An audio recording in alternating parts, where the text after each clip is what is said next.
1800 hours Pakistan Standard Time. Assalamu alaikum. This is Radio Pakistan. The news read by Daman Zaman. The headlines. Sadiq Sanjirani of the ruling alliance has been re-elected as the chairman Senate. The information minister says the Pakistan Tehreek-e-Insaf government fully believes in transparency of the elections. Prime Minister formally inaugurated the Al-Qadir University at Sohawa, established for the promotion of Siratul Nabi sallallahu alaihi wasallam and teachings of Sufi saints. China says it welcomes any initiative taken jointly by Beijing and Islamabad that supports Belt and Road Initiative and its flagship project, China-Pakistan Economic Corridor. At the United Nations, Pakistan says India's inhuman military siege of illegally occupied Jammu and Kashmir has caused $3.5 billion in economic loss to the civilian population. Russia says it favors formation of an interim government in Afghanistan to resolve the Afghan conflict. And before we go into the details of the headlines, we link you live to the press briefing of the Information Minister. Rejected vote हुए हम इनके voters को अब यही कहेंगे कि अभी दोबारा देख लो प्रोसीजर सामने स्क्रीन भी लगी हुई है जिस पे गाइड किया जा रहा है कि आपने किस तरह से वोट दिया। सर वो जो शाजिया मरी सबसे पहले आई थी उन्होंने आके ये कहा कैमरे सामने लाए कि ये कैमरे लगे हुए, क्या आप समझते हैं जो सेनेट सिक्योरिटी वाले उनको भी नहीं पता कहीं बैग में तो नहीं किया कैमरा, कहीं क्या नहीं किया, बैग में तो नहीं किया। देखें ये सारी वो ड्रामा था वो जो इन्होंने रचाया, हम इसकी इंक्वायरी करेंगे और तय तक जाएंगे हम कि ये किसने किया, कब हुआ, किसने किया, और इंशाल्लाह आपके साथ शेयर करेंगे इसकी प्रोसीडिंग्स, क्योंकि ये सिर्फ एक ड्रामा था जो कि बुरी तरह नाकाम हुआ। और एक बार फिर मैं कहूंगा कि शर्म आनी चाहिए इस किस्म की हरकतें करने, जहां पे कि ये चीज़ों को मुतनाज़ा बनाने के लिए मुख्तलिफ किस्म के नाटक कर रहे हैं। इसीलिए तो इनकी पूरी जो PDM है, इनके आपस में ये मेरा अपना जो जाती मुशाहिदा है वो यही है कि PMLN ने छुरा घोंपा है पीपल्स पार्टी की पुश्त में। Yes, that was the Information Minister Shibli Faraz addressing a news briefing in Islamabad. And now the news in detail. Sadiq Sanjirani, the joint candidate of the ruling alliance, has been re-elected as the chairman Senate. Out of the total 98 votes polled, Sadiq Sanjirani secured 48 votes, while his rival and candidate of the opposition party, Sayyid Yusuf Raza Gilani, bagged 42 votes. 8 votes were rejected. Later, Sadiq Sanjirani took oath as the chairman Senate for the second consecutive 3-year term. Presiding officer Sayyid Muzaffar Hussain Shah administered the oaths. The Minister for Information and Broadcasting, Senator Shibli Faraz, says the Pakistan Tehreek-e-Insaf fully believes in transparency in the election process and therefore it has been emphasizing on open ballot in the Senate elections. Talking to the media in the Parliament House today, he said the opposition parties are supporting secret ballot in the elections because they have the agenda of corruption. The minister said Prime Minister Imran Khan is committed to eliminate corruption from the country.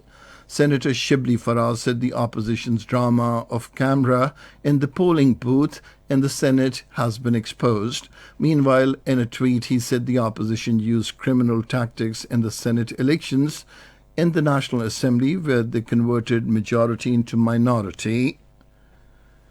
Prime Minister Imran Khan has formally inaugurated the Al-Qadir University at Sohawa, established for the promotion of Siratul Nabi, peace be upon him, and teachings of Sufi saints. Prime Minister Imran Khan has directed that the price of gas should not be increased for the next few months. He was chairing a review meeting on prices of flour, sugar and other essential commodities in Islamabad today.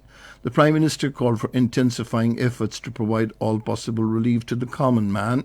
The Prime Minister directed his economic team to ensure stability in flour prices till the government introduces targeted subsidy scheme.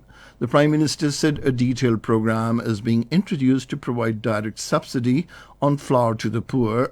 He said under the program, the government will provide direct subsidy to the weaker sections of the society regarding the purchase of wheat flour. The Turkish ambassador to Pakistan, Ehsan Mustafa Yerdukul, called on the Minister for Aviation, Ghulam Sarwar Khan, in Islamabad today. During the meeting, the two sides stressed the need for further strengthening the existing long-cherished brotherly relations between the two countries. They also discussed matters relating to promoting bilateral ties in diverse fields, including aviation. Speaking on the occasion, Ghulam Sarwar Khan said the bilateral cooperation in all technical aspects of aviation sector is being further increased. The minister said both the countries enjoy good cultural and tourism relations, which would prove beneficial in the promotion of the aviation sector. He said Pakistan and Turkey are playing an important role in peace, stability, and economic development in the region. The Deputy Minister of Economic and Finance Affairs and the Managing Director of Foreign Investment Company of Iran, Hassan Abghari, called on the Minister for Finance and Revenue, Dr. Abdul Hafiz Sheikh, in Islamabad today. They exchanged views on matters of common interest and reiterated the resolve to promote economic and trade linkages between the two countries by building upon historical ties, geographical proximity, cultural affinities, and economic commonalities. The finance minister emphasized to find ways for furthering trade relations. He said Pakistan-Iran Investment Company can play a pivotal role in strengthening trade and investment between the two countries. The finance minister briefed the deputy minister that Pakistan is pursuing a broad-based economic reforms agenda to achieve export-led growth and sustainable economic development. China says it welcomes any initiative taken jointly by Beijing and Islamabad that supports the Belt and Road Initiative launched by President Xi Jinping and its flagship projects, the China-Pakistan Economic Corridor. At the regular media briefing in Beijing today, the Chinese Foreign Ministry spokesperson Zhao Liqian said the CPAC is an important pilot program under the Belt and Road Initiative, and it is an open initiative based on the principles of joint consultations, shared contribution, and shared benefits. He said, "We hope the relevant countries and international organizations can take part in the building of CPAC and sharing the benefits of Belt and Road Initiative." This is Radio Pakistan. Pakistan has informed the United Nations Security Council that India's inhuman military siege of occupied Jammu and Kashmir has caused $3.5 billion in economic loss to the civilian population, saying the coercive actions of the Indian troops in the disputed territory violated the United Nations resolutions. In a statement submitted to the 15-member council that debated the link between conflict and food security, Pakistan's ambassador Munir Akram said situations of conflict as well as foreign occupation remained one of the principal sources of global hunger and starvation. He said complete communications blackout, imposition of shoot-at-sight curfews, and severing of all transport links imposed now for nearly 600 days has prevented the Kashmiri farmers from reaching their farmlands and resulting in acute food shortages. Former Indian Minister and Governor of Indian illegally occupied Jammu and Kashmir, Dr. Karan Singh, has criticized the Modi government for repealing special status of the Indian illegally occupied Jammu and Kashmir in a very cruel manner. In an interview, Karan Singh said the Kashmiris felt gravely shattered by the sudden move to downgrade the status of Jammu and Kashmir to a union territory. On the other hand, Sweden-based independent research institute Widern, in its fifth annual democracy report titled Autocratization Goes Viral, has downgraded India from the world's largest democracy to an electoral autocracy.